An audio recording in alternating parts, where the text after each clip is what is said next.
Hi everyone, welcome soul on engineers career point. आज हम एक स्ट्रक्चर इंजीनियरिंग का एक टॉपिक पढ़ने वाले हैं, that is principle of virtual work done, that is more important for your exam point of view.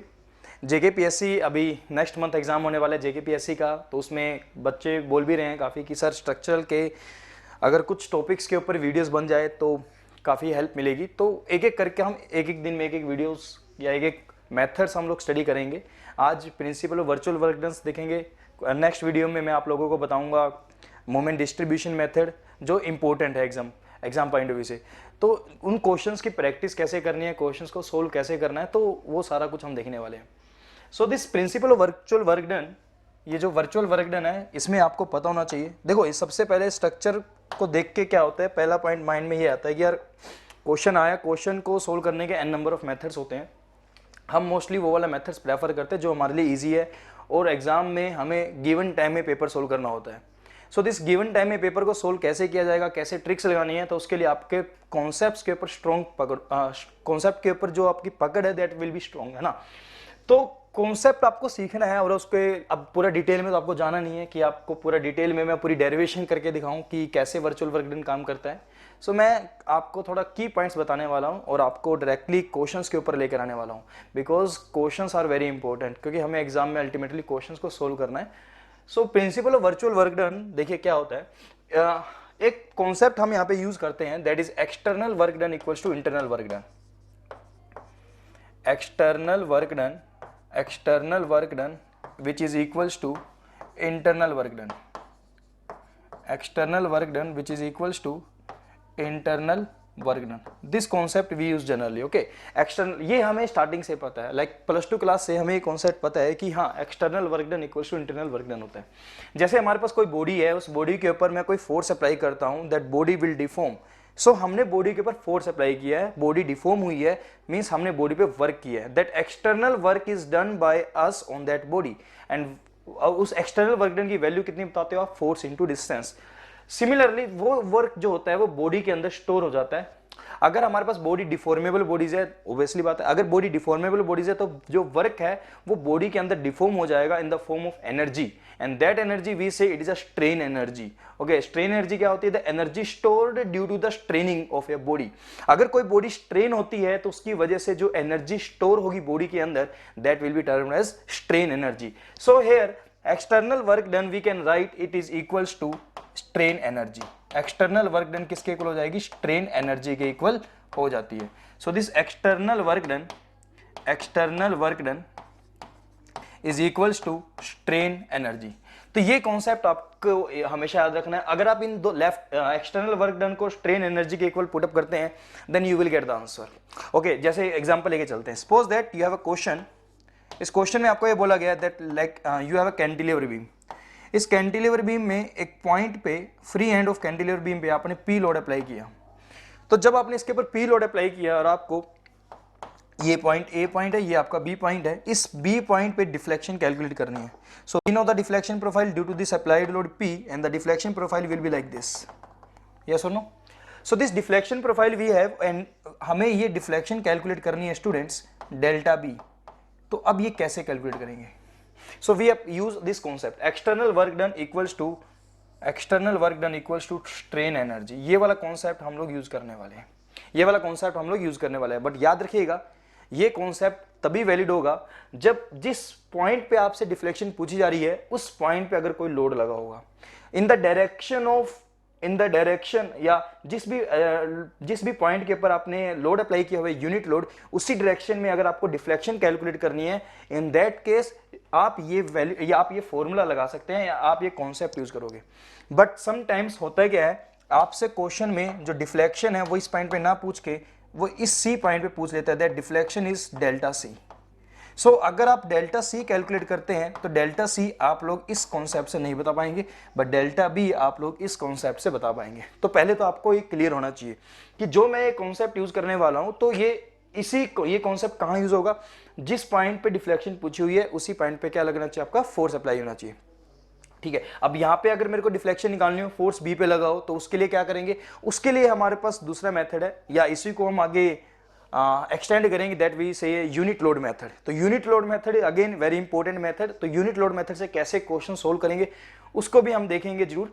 तो पहले हम इसमें डिस्कशन कर लेते हैं कि ये डेल्टा बी की वैल्यू कैसे निकलेगी, ठीक है। So external work done equals to this strain energy and so first we write external work done. Okay, पहले हम एक्सटर्नल वर्क डन की बात कर लेते हैं कि एक्सटर्नल वर्क डन कितना है। एक्सटर्नल वर्क डन की अगर मैं बात करूं तो that will be equals to force into displacement, but here this force is applied gradually. So जब भी आपको फोर्स के बारे में मेंशन ना हो that we always assume that is a gradually applied load. Suddenly applied load या instantaneously applied load, always there is a mention in the question. Okay, अगर कुछ भी मेंशन नहीं है तो हम क्या मान के चलेंगे that is there is a gradual applied load. So आपने लोड पी अप्लाई किया बॉडी के ऊपर। सो जब आपने बॉडी के ऊपर लोड पी अप्लाई किया then due to this load P उसके अंदर डिफ्लेक्शन आती है डेल्टा। इस पी लोड की वजह से डिफ्लेक्शन कितनी आई है, डेल्टा। और we can say delta B, और we can say this delta B, और we can say delta B. But ये फोर्स आपने किस पॉइंट पे लगाया है, इस बी पॉइंट पे लगाया है। तो इस बी पॉइंट पे फोर्स लगाने की वजह से इसी डायरेक्शन में बच्चे delta deflection, delta B deflection देखने को मिली है। सो पी फोर्स की वजह से डेल्टा बी डिफ्लेक्शन आई है। सो ये जितना भी एरिया निकल कर आएगा, दिस एरिया, ये area that is external work done. ये एरिया जितना भी निकल कर आएगा that is external work done. Okay, external work done हम कैलकुलेट कर सकते हैं। So this external work done will be equals to, sir external work done force into distance होता है, मैं आपको डायरेक्टली बता रहा हूं, लेकिन कुछ बच्चों को डाउट लगेगा कि सर ये कैसे लिख दिया, तो इसलिए मैं थोड़ा डिराइव करके दिखा रहा हूं कि अगर आपने पढ़ा हुआ है कि फोर्स इनटू डिस्टेंस ही होता है, तो अगर मैं स्मॉल पी फोर्स अप्लाई कर रहा हूं because it is a gradually applied load, अगर मैं स्मॉल पी फोर्स अप्लाई कर रहा हूं, इस स्मॉल पी फोर्स की वजह से जो डिस्प्लेसमेंट आती है, स्मॉल डी एक्स की डिस्प्लेसमेंट आ रही है, then P dot D X बचे force into distance that will be work done. Yes और no, force into displacement that will be work done. Okay, but हमने ग्रेजुअली अप्लाई कर रहे हैं लोड को, है ना, तो पी तक हम अप्रोच कर रहे हैं, तो इसका मतलब छोटे छोटे पी लोड को हम अगर मैं ऐड करता जाऊं that means P into D X का अगर मैं समीशन करता जाऊं देन फाइनली हमें क्या मिल जाएगा, टोटल वर्क डन मिल जाएगा। So that means we are going to integrate this value. तो पी इंटू डी एक्स, तो डी एक्स का जब आप इंटीग्रेशन करोगे या integration of P into D X करोगे then you will get this area. अगर आप P इंटू डी एक्स और x की लिमिट लगाओगे 0 से this point at this point जहां पे आपको क्या चाहिए, डिफ्लेक्शन चाहिए, at point where you want to deflection, delta B जो भी डिफ्लेक्शन है, तो 0 से दिस पॉइंट तक की जो भी आप ये लिमिट लगाओगे x की यहाँ पे, और आपका जो एरिया अंडर ये कर्व आएगा, तो ये वाला जो एरिया आपको मिलेगा, यही एरिया आपको टोटल वर्क डन देगा। तो external work done is equals to 1/2 base into height, 1/2 force into displacement. So ये वाला एरिया आपके सामने आएगा, तो इसमें कंफ्यूजन नहीं होनी चाहिए किसी को भी कि सर ये वाला एरिया, ये ट्रायंगल का एरिया हमने कैसे निकाला। तो ठीक है, तो क्योंकि हम छोटे छोटे वर्क डन को ऐड करते जा रहे हैं, फाइनली वी गेट, जब हम इनका सबका समीशन कर देंगे तो फाइनली हमें क्या मिलेगा, टोटल वर्क डन मिलेगा। ठीक है, तो एक्सटर्नल वर्क डन तो समझ आ गया कि ठीक है, एक्सटर्नल वर्क डन क्या होगा, that we have external work done तो हमें समझ आ गया। Okay, what is external work done, no problem. Next आगे चलते हैं। अब आगे चलो, एक्सटर्नल वर्क डन के बाद अब आगे चलते हैं। अब ध्यान दो, अब बात करनी है कि एक्सटर्नल वर्क डन किसके इक्वल मानना है, स्ट्रेन एनर्जी के इक्वल मानना है। सो दैट स्ट्रेन एनर्जी, और स्ट्रेन एनर्जी बच्चे कैसे निकालते हैं, ध्यान दीजिएगा। जब हम स्ट्रेन एनर्जी की बात करते हैं तो बॉडी के अंदर एनर्जी स्टोर होती है due to straining effect when we apply the load on that body. So energy store हुई ड्यू टू द फोर्स जो आपने अप्लाई किया, तो एक्सियल फोर्स की वजह से एक एनर्जी स्टोर होगी, that will be axial strain energy. आपने ट्रांसवर्स लोड अप्लाई किया due to which beam bend, या आपका मेंबर बेंड कर जाता है, तो due to that bending again energy store होगी, उसको क्या बोलते हैं, strain energy store due to bending. Shear force induce होता है बीम के अंदर, मेंबर्स के अंदर जब ट्रांसवर्स लोडिंग आती है, तो उसकी वजह से जो एनर्जी स्टोर होगी उसको हम क्या बोलते हैं, द एनर्जी स्टोर या strain energy store due to shear force. Similarly अगर आप बॉडी पे ट्विस्टिंग मूवमेंट अप्लाई करते हो, टॉर्क अप्लाई करते हो, टोर्शन अप्लाई करते हो, इन दैट केस जो एनर्जी स्टोर होगी हम उसको क्या बोल देते हैं, strain energy store due to twisting movement. Okay, so यहां पर अगर मैं केस दिखाऊं आपको, जो हमारा केस है वो हमारा कैसा केस है, ट्रांसवर्स लोड लगा हुआ है मेंबर पे। अगर ट्रांसवर्स लोड लगा हुआ है मेंबर पे, इसका मतलब इस लोड की वजह से मेंबर क्या करेगा, बेंड होगा। अगर मेंबर बेंड होगा तो दैट मींस मेंबर में बेंडिंग मूवमेंट आएगा, and along with that shear force भी आएगा, हर एक सेक्शन पे you will gate shear force. तो इसका मतलब यहां पर जब हम स्ट्रेन एनर्जी की बात करते हैं तो स्ट्रेन एनर्जी हमारे पास दो आएंगी यहां पे, क्योंकि कोई एक्सियल फोर्स नहीं है, तो कोई एक्सियल फोर्स की वजह से स्ट्रेन एनर्जी नहीं आएगी, सिर्फ ट्रांसवर्स फोर्स लगा है, ट्विस्टिंग मोमेंट नहीं आ रहा है, यहाँ पे ट्विस्टिंग मोमेंट नहीं आएगा, तो इसका मतलब ट्विस्टिंग मोमेंट की वजह से भी नहीं आएगी, ठीक है। तो यहाँ पे सिर्फ जो स्ट्रेन एनर्जी स्टोर होगी वो किसकी वजह से होगी, वो होगी आपके बेंडिंग की वजह से, and the second due to shear force. ये बात समझ आती है। तो अगर मैं स्ट्रेन एनर्जी लिखता हूं, that I will write strain energy due to bending, strain energy due to bending plus strain energy due to shear force. ये बात समझ आई। हर जगह ये कॉन्सेप्ट कहां वैलिड होगा, ये चीज इंपॉर्टेंट है। एक्सटर्नल वर्क तो समझ आ जाता है, बट स्ट्रेन एनर्जी में कौन सी स्ट्रेन एनर्जी लिखनी होती है, ये आपको क्वेश्चन देख के आइडिया लगाना पड़ेगा। क्वेश्चन देख के पता लगेगा कि हमारे बीम पे जो फोर्सेस गिवन है उनकी वजह से जो फोर्सेस है, एक्सियल फोर्स इंड्यूस हो रहा है मेंबर के अंदर, या बेंडिंग मोमेंट इंड्यूस हो रहा है मेंबर में, या ट्विस्टिंग मोमेंट इंड्यूस हो रहा है मेंबर के अंदर। सो जो भी फोर्स इसके अंदर इंड्यूस हो रहा है उसके कोरस्पॉन्डिंग आप यहाँ पे स्ट्रेन एनर्जी लिखते हैं। फिर उसके बाद अगर आगे स्टडी करें तो देखो स्ट्रेन एनर्जी में अगर मैं ये शियर फोर्स वाला कंपोनेंट कंसीडर ना भी करूं तो चलेगा। रीजन बीइंग क्योंकि इसका जो मैग्नीट्यूड निकल कर आता है वो बहुत कम निकल कर आता है, इसका जो मैग्नीट्यूड निकल कर आता है वो बहुत कम निकल कर आता है। तो strain energy due to shear force हम क्या मान के चलेंगे, जीरो मान के चलेंगे, क्योंकि इसका मैग्नीट्यूड क्या निकल कर आता है, जीरो नहीं आएगा, क्योंकि बेंडिंग की वजह से जो स्ट्रेन एनर्जी आती है, जो बेंडिंग की वजह से जो स्ट्रेन एनर्जी आती है उसका मैग्नीट्यूड बहुत ज्यादा होता है, और अगर मैं इसमें अपने इस strain energy due to shear force को ऐड कर भी लूं तो मेरा रिजल्ट पे कोई ज्यादा फर्क नहीं पड़ता है। मतलब आप ये समझ सकते हैं कि आप इसको नेग्लेक्ट भी करें तो भी काम चलेगा। तो कैलकुलेशंस हम चाहते हैं सिंपल हो, एज सिंपल एज दैट, कि कैलकुलेशन को हम आसान करना चाहते हैं, तो इसीलिए हम लोग करते क्या है, strain energy due to shear force इसको हम क्या कर देते हैं, नेग्लेक्ट कर देते हैं। तो बचा हमारे पास सिर्फ strain energy due to bending, तो काम आसान कर रहे हैं और ज्यादा इजी हुआ। नाउ अब strain energy due to bending का जो बच्चे फॉर्मूला होता है that is equals to strain energy due to bending, तो मैं यू से इसको डिनोट कर रहा हूं, that is equals to M x square d x divided by 2EI, M x square d x divided by 2EI, ये हमारे पास formula होता है। ये फॉर्मूला किसका है, strain energy stored due to bending की वजह से जो एनर्जी स्टोर होगी, इसका ये फॉर्मूला हमारे पास है, M x square d x upon में 2EI। अब स्ट्रेन एनर्जी पता, अच्छा एम एक्स क्या है ये भी हम समझ सकते हैं। एम एक्स का मतलब है movement at any section x, किसी भी सेक्शन एक्स पे मूवमेंट, और इंटीग्रेशन में आप लिमिट लगा दोगे, क्योंकि आपके लोड की वजह से, गिवन लोड की वजह से बीम डिफ्लेक्ट हुई है, हर एक पॉइंट पे डिफ्लेक्शन देखने को मिला है, तो हर एक पॉइंट पे डिफ्लेक्शन आ रही है, दैट मींस हर एक पॉइंट पे डिफ्लेक्शन आने का मतलब है हर एक पॉइंट पे वी कैन से कि एनर्जी स्टोर हो रही है, स्ट्रेन एनर्जी, स्ट्रेनिंग आई है बॉडी के अंदर, तो टोटल कितनी स्ट्रेन एनर्जी स्टोर होगी, then you will get by this formula. तो बीम अगर बेंड होता है तो बेंडिंग मूवमेंट की वजह से जो स्ट्रेन एनर्जी आएगी that will be this M x square D x upon में 2EI।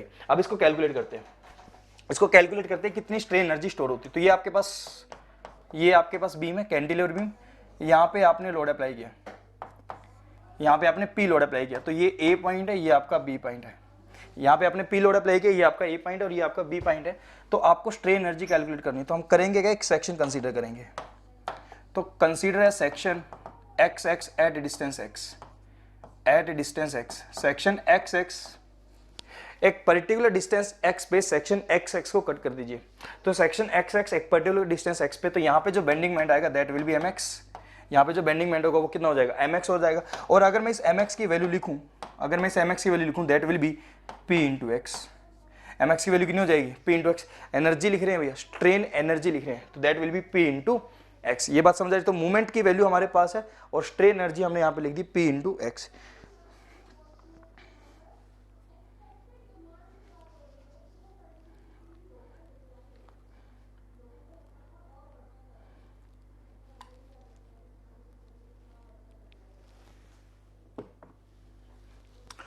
Now P into X, now limit लगाएगा, देखो x की वैल्यू 0 से लेके x की वैल्यू L तक जा सकती है, स्पैन की लेंथ L है आपका, तो strain energy is equals to 0 से L, लिमिट लगाई x की वैल्यू 0 से x की वैल्यू L, सो यहाँ पे एम एक्स स्क्वायर यानी P इंटू एक्स का square P X square D x upon में 2EI।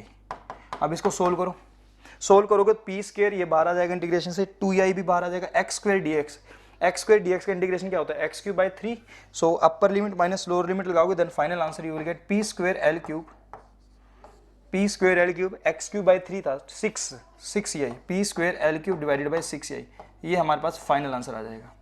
ये क्या है, स्ट्रेन एनर्जी का आया, अभी डिफ्लेक्शन नहीं आई है, स्ट्रेन एनर्जी। तो अब स्ट्रेन एनर्जी मिल चुकी है, सो अब क्या करोगे, external work done equals to internal work done, P square L Q by 6 EI।